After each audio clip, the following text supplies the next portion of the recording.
నమస్తే, నేను మీ ఈశ్వర్. ఈ6 న్యూస్కి స్వాగతం. వార్తల్లోని ముఖ్యాంశాలు.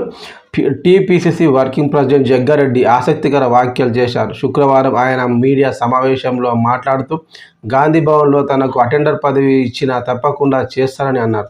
10 ఏళ్లలో తాను పీసీసీ చీఫ్ అవుతానని, ఆ తర్వాత ముఖ్యమంత్రి కూడా అవుతానని అన్నారు. అయితే తమ పార్టీ అగ్రనాయకులు సోనియా, రాహుల్ గాంధీలు ఏమి చెబితే అది చేస్తానన్నారు. అధిష్టానం తీసుకునే నిర్ణయానికి కట్టుబడి ఉంటానని తెలిపారు.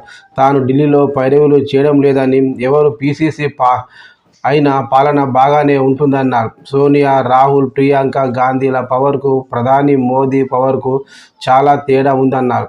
Permanent political power Sonia Gandhi, Rahul Gandhi అన్నారు. కానీ రాజకీయాల్లో మోదీది తాత్కాలిక పవరే అని బీజేపీ వారు గుర్తించాలన్నారు. ప్రధానిగా ఆయన దిగిపోయాక బీజేపీలో పవర్ ఉండదు అన్నారు.